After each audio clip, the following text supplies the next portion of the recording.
말씀을 시작하기 전에 잠깐 사진을 좀 한 장 봤으면 좋겠는데요. 사진을 좀 잠깐 띄워봐 주실까요? 네, 저 사진이 여러분 본 것 같으세요? 네, 숙제였습니다. 지난 주간 제가 처음으로 여러분들에게 숙제를 좀 내드렸는데 여러분 다 하셨죠? 네, 네, 네. 저도 열심히 했습니다. 이렇게 벼락치기로 하려고 하다 보니까 와, 1시간 정도 이렇게 소요가 되더라고요. 그런데 제가 여러분들에게 지난주에도 설명드렸지만 하루에 몰아서 하시려면 힘들어요. 매일매일 조금씩 이렇게 단락마다 여러분들이 읽으시면서 해나가시면 일주일 동안 10분, 15분도 걸리지 않게 여러분들이 충분히 하실 수 있는 그 정도의 분량으로 숙제를 내드렸으니까 여러분 앞으로 이 숙제 계속해 가시면서 좋은 그런 믿음의 시간이 되었으면 좋겠는데, 제가 저 사진을 띄운 이유가 있습니다. 저 숙제를 하신 분이 저에게 카톡을 보내셨는데 참 귀한 내용이어서 여러분들과 좀 나누고 싶어서 띄웠는데요. 한번 잘 들어보세요. 직장에서 잘 될 때는 제 실력인 줄 알았습니다. 감사는 잊고 있었고 욕심은 더해갔었습니다. 그때 저를 낮추시어 그게 저의 교만이었음을 알게 하시고 하나님을 찾게 하셨습니다. 이번 과제를 통해 제 삶을 돌이켜 볼 수 있게 하신 하나님께 감사드립니다. 이런 내용의 카톡을 저에게 보내주셨어요. 지난주 우리 숙제의 주제가 교만에 대한 그러한 부분이었는데, 성경의 수많은 곳에서 이렇게 교만에 대해서 경고하고 우리들이 경계하는 삶을 살아야 된다 하는 그러한 교훈을 주셨는데, 이번 배움을 통해서 이분은 이것을 깊이 깨달았다고 저에게 이러한 마음을 보내주셨어요. 얼마나 귀한지, 숙제를 낸 사람으로서 정말 보람이 느껴지는 그러한 시간이 아니었나 싶습니다. 오늘도 여러분들에게 동일하게 숙제가 나갑니다. 오늘의 주제는 하나님은 우리와 다르십니다 하는데, 이 안에 들어있는 말씀의 많은 부분을 오늘 설교 중에 우리들이 함께 나누게 될 거고요. 오늘 이 말씀을 여러분들이 또 댁에서 하나하나 기록해 가시면서 아하, 하나님은 정말 우리와 다른 분이시구나 하는 것을 깊이 있게 깨달을 수 있는 정말 복된 숙제의 시간이 되시기를 부탁을 드리겠습니다. 그래서 말씀을 듣기 전에 우리들이 이렇게 옆에 분들과 함께 바라보며 이렇게 인사를 나누셨으면 좋겠습니다. 좋은 말로 할 때 합시다. 이렇게 인사하실까요? 네. 좋은 말로 할 때 합시다. 네. 감사합니다. 자, 성경을 들고 함께 고백하겠습니다. 저는 예수 믿어 구원받았습니다. 저는 예수 믿어 하나님 자녀 되었습니다. 저는 예수 믿어 천국 백성 되었습니다. 하나님께서 선물로 주신 오늘 하나님 말씀으로 가르침을 받습니다. 눈을 열어 주의 법안에 있는 놀라운 진리를 보고 깨닫게 하소서. 아멘으로 순종하여 하나님께 영광 돌리는 삶 되게 하소서. 아멘. 아멘. 고백한 대로 사는 저와 여러분 되기를 소망합니다. 자, 지난 주일부터 시작해서 저와 여러분들은 기독교 신앙의 아주 기초 교리지요, 기본 교리에 대해서 하나하나 배우기 시작했습니다. 오늘은 그 두 번째 시간으로 제2강 하나님에 관하여 우리들이 말씀을 통해서 좀 배워보도록 하겠습니다. 여러분, 하나님 그러면 어떤 분인가요? 하나님 정말 한마디로는 절대로 정의되지 않는, 인간의 언어로는 다 설명할 수도 없는 정말 크고 놀라운 분이 하나님이십니다. 그렇기에 이 짧은 시간 안에 하나님에 관해 우리들이 모든 것을 배울 수 있다. 이것은요, 애초부터 불가능한 일이라는 것이죠. 게다가 각자가 정의하는 하나님도요, 여러분 다 다릅니다. 어떤 이는요, 창조주 하나님, 또 어떤 이는 사랑의 하나님, 그런데 또 어떤 이는 무서운 하나님, 그리고 또 어떤 이에게는 따뜻한 하나님, 어떤 사람은 용서의 하나님, 또 어떤 사람은 징계하시는 하나님, 또 어떤 이에게는 멀리 계시기만 하시는 하나님, 또 어떤 이에게는 내 안에 지금 계시는 하나님, 또 어떤 이는 말씀하시는 하나님이라고 고백하고, 또 어떤 이는 침묵만 하고 계신다고 고백하는 그런 하나님입니다. 어떤 이에게는 역사하시는 하나님이고요, 마지막으로 어떤 이에게는 그냥 숨어 계시는 하나님인 것 같다. 이렇게 고백하는 사람도 있습니다. 이렇듯 여러분 100이면 100 각자의 경험에 따라 정의하는 하나님이요 다 다르기 때문에 제가 무슨 대학 입시 쪽집게 강사 마냥 이 2, 30분 안에 하나님은 이런 분입니다라고 이렇게 탁 정리해 드릴 수 있는 방법이요 전혀 없다는 사실입니다. 그런데 더 큰 문제가 있습니다. 우리 인간의 한계입니다. 무엇이냐 하면요 하나님과 우리는요 차원이 다르다는 사실입니다. 제 아무리 인간이 능력이 뛰어나고 지식이 출중하고 할 줄 아는 게 많아졌다고 해도요 하나님의 영역을 우리들이 따라가기에는 너무나 부족하다는 사실입니다. 대표적인 예로요 우리들이요 생명의 원리를 생각해봐도 충분히 이해할 수 있습니다. 어떤 목사님의 기고문에서 제가 본 글인데 태아에 관한 사실입니다. 태아. 여러분도 아시는 것처럼 우리 태아가 산모의 태중에 있을 때는 어떤 상태로 있죠? 네, 양수에 쌓여 있습니다. 그렇죠? 그 양수 덕분에 웬만한 외부 충격에도 아이가 안전하게 보호받을 수 있고요. 또 이 태아가 뱃속에서 자유롭게 움직일 수 있기도 합니다. 그리고 산딸이 다 차게 되면 이 양수가 제일 먼저 터져 나옴으로써 아기가 나와야 할 길을 깨끗하게 청소해 준다는 사실입니다. 그런데 정말 신기한 것은요. 뱃속에 이 태아가 있는 동안은 탯줄을 통해서 먹고 또 탯줄을 통해서 호흡하고 탯줄을 통해서 배설하는 그야말로 수중 생물이라는 것이지요. 그랬던 이 수중 생물이었던 태아가 어떻게 태어나는 그 즉시로 그때부터 코로 숨을 쉬고 입으로 먹고 마시고 또 밑으로 배설하는 존재로 어떻게 그렇게 한순간에 바뀔 수 있는가 하는 겁니다. 그래서요 이 글을 기고한 목사님이 본인이 인도하는 그 성경 공부 모임에 한 산부인과 이 의사분이 참석하셨나 봐요. 이분에게 물으셨답니다. 아니 어떻게 이렇게 생명이 바뀔 수가 있는 겁니까? 그랬더니 그분이 하시는 답입니다. 그래서 제가 성경 공부 모임에 나오죠. 이러셨다는 거예요. 생명을 주관하시는 하나님 앞에 인간의 지식과 기술은 여전히 부족하다는 사실입니다. 그래서 이러한 진리를 깨달은 사람이 수천 년 전에 이미 성경에 이렇게 고백했습니다. 시편 139편 14절에 보니까 내가 주께 감사하옴은 나를 지으심이 심히 기묘하심이라 주께서 하시는 일이 기이함을 내 영혼이 잘 아나이다. 그가요 잘 알게 된 바가 있다고 고백합니다. 무엇을 알게 되었는가? 하나님을 다 알게 되었다? 아닙니다. 생명 탄생의 원리를 스스로 깨달았다? 그것도 아닙니다. 단지 그가 알게 되었다고 고백하는 것은 아하, 하나님은 정말 놀라운 분이시구나.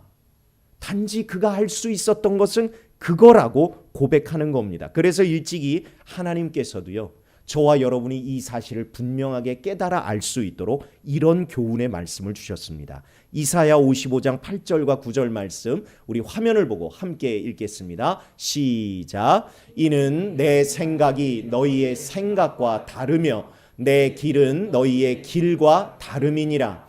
여호와의 말씀이니라. 이는 하늘이 땅보다 높음같이 내 길은 너희의 길보다 높으며 내 생각은 너희의 생각보다 높음이니라. 아멘. 여러분 무슨 의미입니까?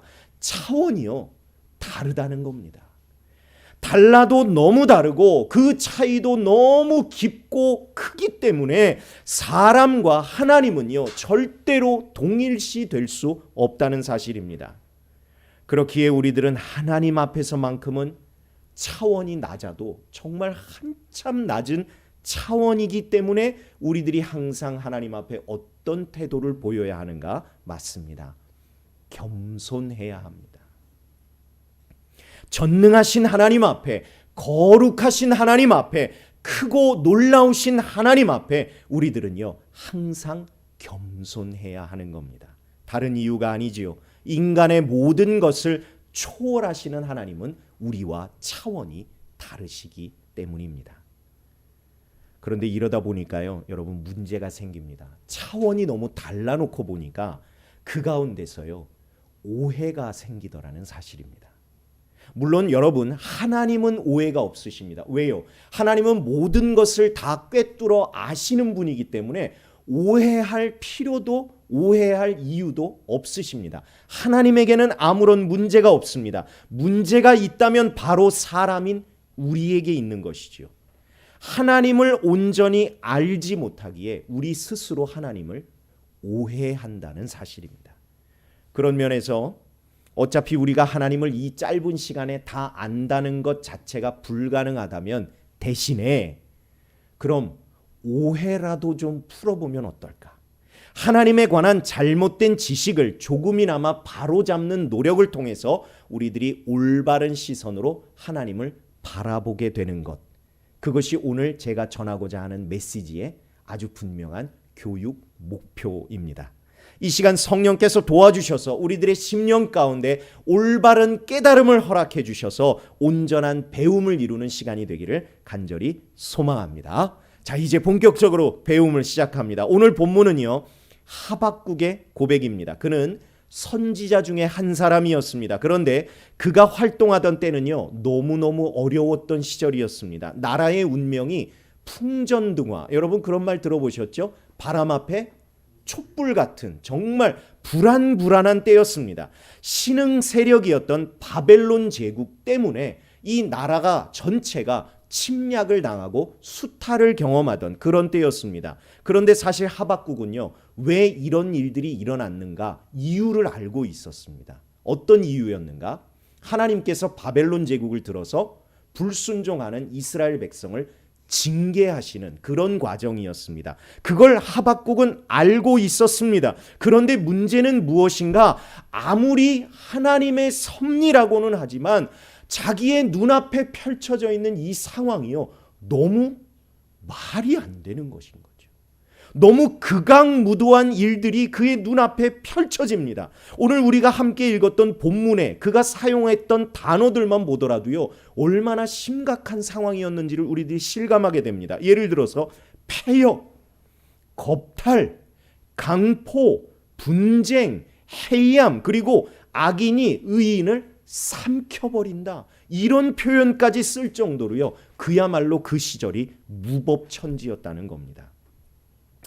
그러다 보니까 하박국은요 도저히 견딜 수가 없는 겁니다. 아니, 하나님이 정말 살아계시다면 어떻게 이런 상황이 일어날 수 있는가? 왜 하나님은 이 모든 일들을 방조하고 계시는가? 그는요 그 이유를 이해할 수 없었던 겁니다.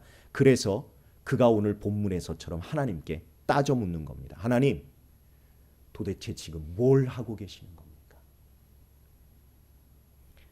근데 사실 살아가면서 저와 여러분이 하나님께 가지는 대부분의 의문이 바로 이거 아닙니까? 하나님, 왜 나를 두고만 보고 계세요? 하나님, 왜 내 질문에 답이 없으세요? 하나님, 도대체 어디에 계신 거예요? 왜 그렇습니까? 당장 내 처지와 형편은 급한데 마치 하나님은 철저히 침묵하시는 듯 아무런 응답이 없기 때문입니다. 나의 기대와 소망대로 절대로 하나님이 움직여 주시지 않기 때문인 것이죠. 더구나 진짜 힘든 거는 무엇입니까? 나는 이렇게 고통당하고 있는데 상대는, 저 사람은, 저 나쁜 인간은 오히려 떵떵거리며 잘 사는 것처럼 보여서 우리를 더 힘들게 하더라는 것이죠. 그래서 어떤 생각이 우리들의 심령 가운데 밀려듭니까? 하나님에 대한 의심입니다. 하나님에 대한 실망입니다. 그래서는요 급기야 우리들의 생각이 어디에까지 이르게 되는가? 하나님을 포기하고 떠나게 되는 것이죠. 절망이 이렇게 무섭습니다.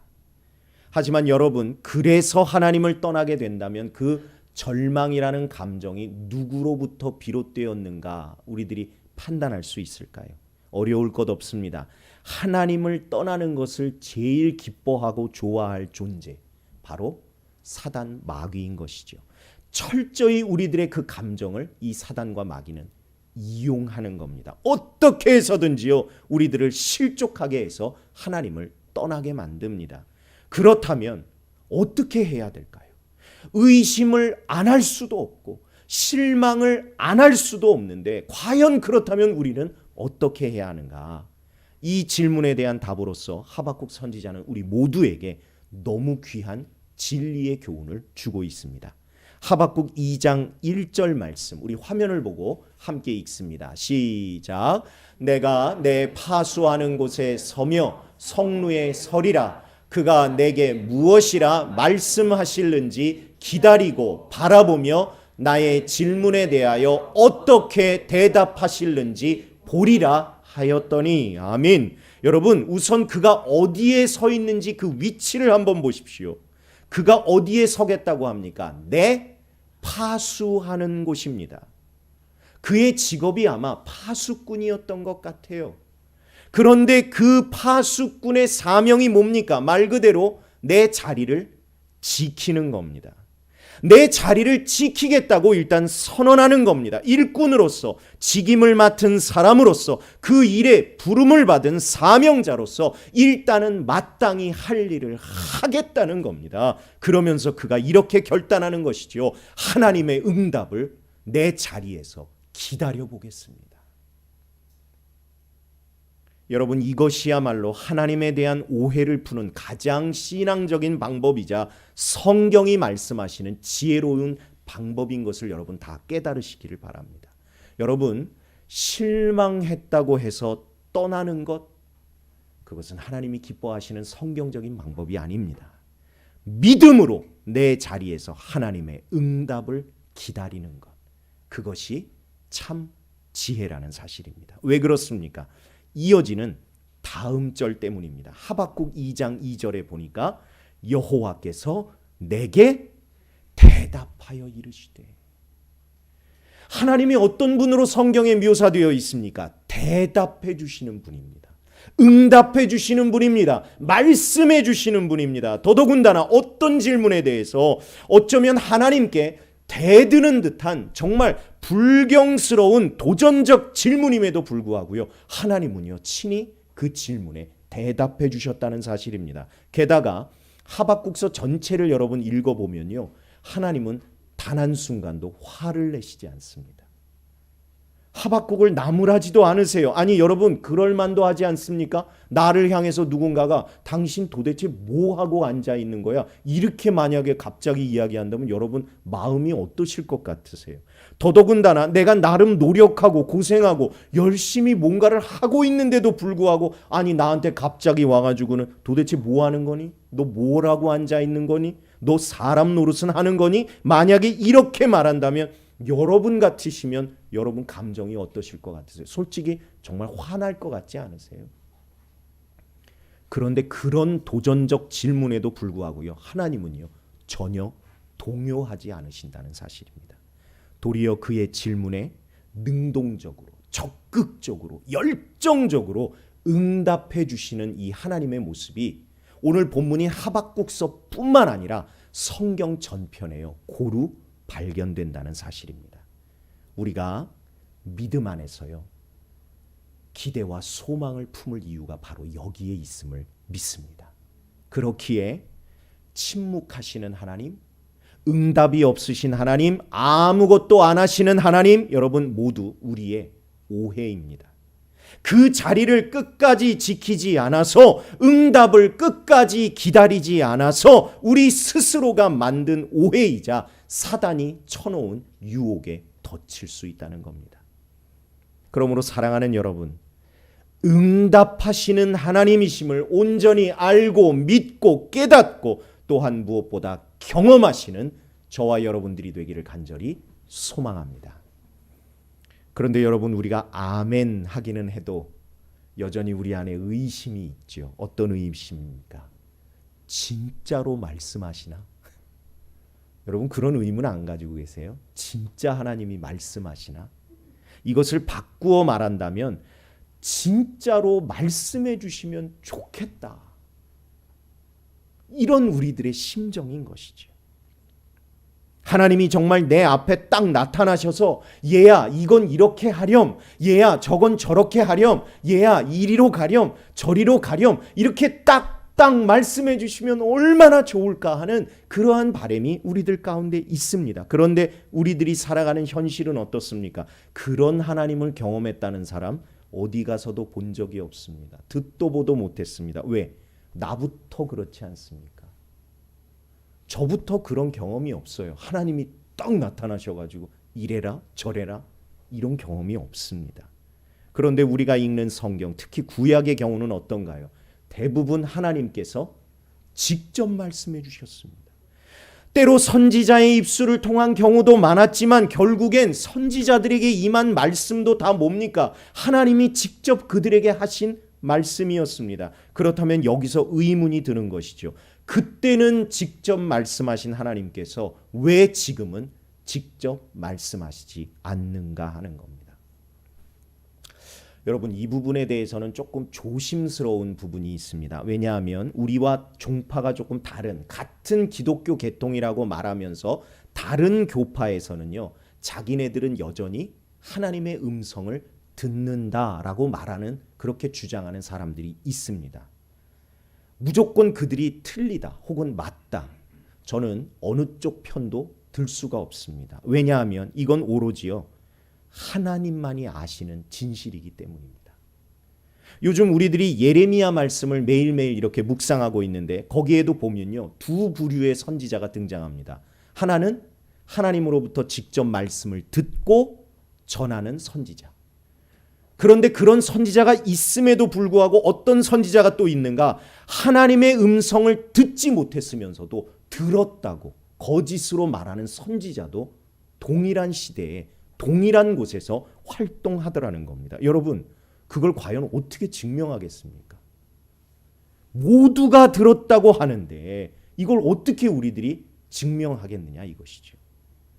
영적인 분별력이 없이는 정말 구분하기 힘든 부분입니다. 게다가 하나님은요, 제가 좀 전에도 그런 메시지를 나눴지만 어떤 하나님이십니까? 말씀하시는 하나님, 응답하시는 하나님이시기 때문에 그들의 주장을 함부로 아니다 이렇게 부인할 수도 없는 입장인 것이죠. 오로지 하나님의 판단을 우리들이 기다릴 수밖에 없는 것입니다.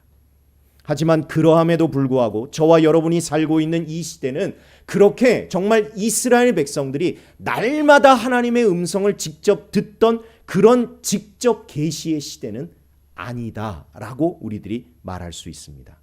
그런데 여기서부터 우리들의 오해가 시작되는 것이죠. 이런 하나님으로 생각하는 겁니다.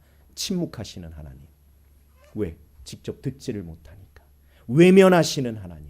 내 눈앞에 펼쳐지는 상황들이 해결이 안 되니까. 묵인하시는 하나님. 정말 끝없이 우리들이 오해하는 겁니다. 더더군다나 이를 통해 무신론자들은 그래서 신이 없는 증거다라고까지 그들은 주장합니다. 과연 그럴까? 그래서 우리들이 붙들어야 할 진리의 말씀이 있습니다. 바로 성경입니다. 성경. 두 가지 이유 때문입니다. 첫째로 성경이야말로 시대를 뛰어넘어 인종을 뛰어넘어 역사와 문화 그리고 언어를 뛰어넘어 온 인류에게 주어진 하나님의 말씀이라는 사실입니다. 여러분, 이런 책이 없습니다. 이런 생명의 가르침이 없습니다. 그리고 이런 영생의 길잡이가 없습니다. 어떤 누구도요 예외나 차별이 없이 모두가 읽고 묵상하고 따를 수 있는 나에게 주시는 하나님의 말씀이라는 사실입니다. 그렇기에 하나님의 음성을 듣고자 하는 모든 사람은 무엇을 하면 되는 겁니까? 이 성경을 펴서 읽으시면 되는 겁니다. 그러면 하나님께서 일찍이 밝혀두신 하나님에 관한 모든 지식과 그리고 이 땅에서 복을 받는 방법과 그리고 영생을 얻어 영원히 사는 길을 이 성경에서 모두 발견할 수 있습니다. 이것으로 충분합니다. 이것으로 완전합니다. 그렇기에 성경이 기록되기 전 시대와 같이 하나님께서 그렇게 일일이 말씀하실 필요성이 이 시대에는 그만큼 없어도 되겠구나 하는 것을 우리들이 조심스럽지만 유추할 수 있다는 사실입니다. 그런데 사실 저는요, 지금부터 말씀드릴 두 번째 이유에 더 무게감을 좀 두고 싶습니다. 하나님께서 직접 말씀하시지 않는 이유, 그것은 바로 우리 때문이라는 사실입니다. 우리. 하나님께서 나서셔서 그렇게 직접 말씀하시고 훈계하시고 경고하시고 진노하시고 때로 소리를 크게 발하기도 하셨지만 그때마다 그 말씀을 직접 들은 사람들의 태도가 어떠했는가? 너무나 놀랍게도 불순종했다는 사실입니다. 말씀을 직접 들었는데도 말입니다. 인간이 이 땅에 존재하기 시작한 그 시점부터요, 끊임없이 반복돼 왔던 현상이라는 것이죠. 우리가 지난 주일에도 배웠지만 인류 최초의 인간이었던 우리 아담과 하와, 여러분 그들은요 동산을 거니시는 하나님과 동행했던 존재들이었습니다. 날이 서늘할 때에 동산을 거니시는 하나님과 그들이 교제했던, 정말 얼굴과 얼굴을 맞대고 서로 대화를 나누던 그들이었습니다. 그런데 그들을 보십시오. 결국 그들도요 하나님께 불순종했습니다. 이스라엘 백성들도 마찬가지입니다. 그들이야말로 하나님의 현현과 역사하심과 일하심과 무엇보다 직접 인도하심까지 받았던 정말 특별한 은혜를 경험했던 백성들이 바로 이스라엘 민족이었습니다. 그런데 그러면 그럴수록 그들이 보인 태도가 무엇이었는가? 거절이었다는 것이죠. 그들은 아주 보란듯이 율법을 깨뜨려 버렸습니다. 그리고 하지 말라는 집만 골라가며 그들은 죄악을 저질렀습니다. 말씀이 없어서였을까요? 아니요. 말씀이 있었음에도 불구하고 또한 직접 말씀하시는 음성임에도 불구하고 그들은요 완전히 반대로 살았다는 사실입니다. 구약 때만 그런 게 아닙니다. 예수 그리스도 사람의 몸을 입고 이 땅에 오신 하나님, 그 하나님을 사람들은 직접 보았고요. 그 말씀을 직접 들었고요. 그분의 능력을 직접 경험했지만 실제로 그들의 믿음이 그렇다면 다 같이 자라났는가? 아니요. 도리어 그들은 그것 때문에 예수를 십자가에 못 박으라고 부르짖었다는 사실입니다. 그래서 제가 여러분들 앞에 잠깐 인용하고 싶은 책의 한 부분이 있습니다. 설교를 통해서 제가 몇 번 소개했던 작가인데요. 이 시대 복음주의 최고의 작가 필립 얀시라는 분이요. 그분이 이런 책을 썼습니다. 제목이 하나님 당신께 실망했습니다. 이런 책이에요.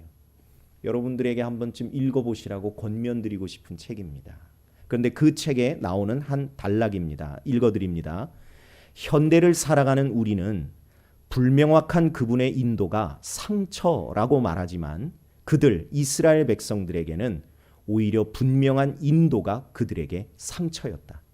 하나님은 적어도 이스라엘 백성과 숨바꼭질하지 않으셨다. 하지만 놀랍게도 하나님의 직접적인 개입은 바라던 것과 정반대의 결과를 가져왔다. 이스라엘 백성은 예배와 사랑이 아니라 두려움과 노골적인 반항으로 반응했다. 눈에 보이는 하나님의 임재는 꾸준한 믿음을 키우는데 아무런 도움이 되지 않았다. 결국 누구의 문제라는 겁니까? 우리의 문제라는 겁니다. 내 문제. 부인할 수 없는 문제의 핵심이 바로 우리들에게 있다는 겁니다. 그렇다면 반성하게 되는 것이죠. 왜 하나님의 음성이 없는가? 왜 하나님이 나에게 침묵을 고집하시는가? 함부로 말하고 우리들이 의심했던 모든 언행들을요, 우리들이 하나님 앞에 진심으로 회개해야 된다는 사실입니다. 왜? 다른 이유 때문이 아니라 바로 나 때문에, 바로 우리 때문에 하나님이 그렇게 말씀하고 싶지만 참으실 수도 있겠구나 하는 것을 우리들이 깨달을 수 있기 때문입니다. 그런 상상을 해봅니다. 하나님이 우리를 왜 부모 되게 하시는가? 많은 이유가 있겠지만 무엇보다 하나님 아버지의 심정을 부모가 되어보면 조금이라도 알 수 있기 때문이 아닐까. 여러분, 자녀가 말을 듣지 않을 때, 뭘 말해도 그저 오해만 할 때, 또 마음에 안 든다고 반항할 때 부모인 우리는 어떻게 합니까? 입을 닫습니다. 침묵합니다. 왜? 애들처럼 삐쳐서가 아닙니다. 오히려 말을 자꾸 하다 보면 자녀가 상처를 더 받는 것 같고, 그래서 자녀가 더 비뚤어질까 봐, 자녀와의 친밀했던 관계가 깨어질까 봐 부모는 침묵을 선택합니다. 그리고 그러한 부모의 진심과 사랑을 이 자녀가 이해해 줄 그때, 그 나이, 그 상황이 될 때까지 부모는요, 인내하며 기다립니다. 그게 우리를 향하신 하나님 아버지의 진심이라는 사실입니다. 그러고 보니 하나님은 누구신가? 우리의 아버지이심을 믿습니다. 그렇다면 이 아버지와 자녀와의 관계 어떤 모습이어야 할까요? 세상 어떤 것보다 친밀한 사랑의 관계여야 합니다. 생명으로 연결된 관계입니다. 그렇기에 누구보다도요, 서로를 잘 아는 관계여야 되는데 여러분, 이게 저절로 되는 일이 아니라는 것이지요. 그만한 시간과 경험과 노력과 예절과 또한 적절한 방법을 통하는 것이 꼭 필요합니다. 저는 이 점에 대해서 고민하던 중에요, 문득 생각난 것이 하나 있습니다. 제가 즐겨보는 TV 프로그램 중에 하나인데요, 한국의 JTBC라는 방송사에서 이렇게 방영하는 히든싱어라는 프로그램입니다. 혹시 여러분 한번 보셨는지 모르겠습니다. 이게 무슨 프로그램이냐면요, 진짜 가수 한 사람과 이 사람의 목소리를 정말 똑같이 흉내내는 일반인 5명이 모여서 각자의 통 속에 들어가서 노래를 부르면, 이 소절을 돌아가면서 노래를 부르면 그 사람과 친했다고 하는 패널들을 포함한 한 100명의 방청객이요, 노래를 부르는 것만 듣고 누가 진짜다라는 걸 이렇게 맞추는 그런 프로그램입니다. 그런데 정말 보는 재미가 있는 게요, 진짜보다 더 진짜처럼 노래하는 일반인들 때문에 진짜 가수가 탈락을 합니다. 가짜라고. 한 시즌에 보통 2-3명은요 그렇게 탈락을 하는 겁니다. 떨어진 진짜 가수나 또 그 가수를 가짜라고 지목했던 패널들이나 너무 황당한 표정을 짓는 게 이 프로그램의 백미입니다. 그런데 참 놀라운 것은요, 그러함에도 불구하고 진짜 가수가 어디에 있다, 누구다라는 걸 찾아내는 패널들이 있다는 사실입니다. 정말 의심 없이 확신을 품고요, 몇 번에 있는 사람이 진짜 가수입니다, 이렇게 말하는데 진짜 맞춰요. 이유가 무엇일까? 물론 그가 듣는 능력이 좋아서도 있겠지만 대부분의 경우는요, 진짜 가수와 오랫동안 친했던 사람들, 그 사람들이요 진짜를 찾아내더라는 겁니다. 하루 이틀 본 사이가 아닙니다. 오랫동안 교제하고요, 공연이나 활동들도 꾸준히 하고요, 개인적인 친분을 깊이 쌓았기에 그 똑같은 음성들이 난무하는 사이에서도요, 이 사람이 진짜입니다, 이 목소리가 진짜입니다라고 발견해내더라는 겁니다. 여러분, 다른 말씀 드리려는 게 아닙니다. 하나님과의 친밀한 교제만이 하나님이 어떤 분인가를 우리들로 하여금 알게 하신다는 사실입니다. 그렇다면 내가 얼마나 자주, 열심히, 꾸준히, 그리고 열정 넘치는 노력으로 하나님을 알고자 노력하는가에 따라 하나님을 제대로 알고요, 또한 그분의 뜻을 우리들이 온전히 따를 수 있습니다. 오늘 본문의 하박국을 보면 합니다. 그가 기다린 끝에 하나님의 응답을 들었지만 사실은요, 여러분, 바라던 응답이 아니었습니다. 그가 기대하고 소망했던 응답 아니었습니다. 갑자기 무슨 바벨론 제국이 무너진다든지 그들의 폭력과 강포가 끝났다든지 절대 그렇지 않았습니다. 그런데도 그가 뭐라고 고백하는가? 하박국 3장 18절에 보니까 나는 여호와로 말미암아 즐거워하며 나의 구원의 하나님으로 말미암아 기뻐하리로다. 그의 삶이요 참 기쁨과 즐거움으로 충만해졌습니다. 다른 이유가 아닙니다. 하나님과의 대화를 통해 말씀을 듣고 배우는 과정을 통해요, 그가 하나님과 친밀한 관계를 쌓아가면서 나아가 하나님의 관점, 하나님의 시선으로 이제는 세상을 바라볼 능력을 갖게 되었다는 겁니다. 그렇게 되니까 의심과 두려움이 사라지고 참 기쁨이 그의 심령 가운데 찾아오더라는 것이죠. 그러므로 사랑하는 여러분, 우리에게 이미 주어진 하나님의 말씀인 이 성경을 사모하시기를 부탁드립니다. 이 성경 안에요 모든 것이 담겨 있습니다. 이것을 사모함으로 읽고 묵상하고 또한 뜻을 찾고자 노력하면 그 결과로서 하나님이 누구신지를 알 수 있고요, 그분의 선하신 뜻을 깨달을 수 있고요, 무엇보다 하나님과 친밀해지는 놀라운 은혜를 우리들이 경험할 수 있습니다. 이 짧은 시간 하나님에 관해 설명할 수는 없었지만 이제 적어도 하나님이 어떤 분인가를 제대로 알 수 있는 길과 방법이 오로지 성경 안에 있음을 저와 여러분이 분명하게 배웠습니다. 여러분, 성경이 답입니다. 답은 성경입니다. 그리고 오해도 조금 풀었습니다. 하나님 때문이 아닙니다. 누구 때문이라고요? 나 때문입니다. 내가 잘하면 됩니다. 내가 지키면 됩니다. 내가 기다리면 됩니다. 내가 인내하면 됩니다. 그러므로 나의 어떤 물음에도 답을 주시는 말씀하시는 하나님을 기대하며 하박국처럼, 그리고 성경의 여러 인물들처럼 하나님께 여쭙고 그 답을 성경을 통해 찾고 발견하는 저와 여러분들이 다 되시기를 주님의 이름으로 간절히 소망합니다. 참 기쁨과 평안과 만족으로 하루하루를 확신 있게 살아가는 저와 여러분 되기를 다시 한번 주님의 이름으로 간절히 축원합니다. 우리 시간이 좀 흘렀지만 잠시나마 묵상하며 기도하는 시간을 가졌으면 좋겠습니다. 하나님 아버지, 세상 일로 바쁜 나머지 하나님과 친밀한 관계를 갖지 못한 것 진심으로 회개합니다. 성경을 통해 배움을 실천하여 하나님을 깊이 알게 하옵소서. 우리 이 시간 주님 앞에 회개하며 결단하며 기도하겠습니다.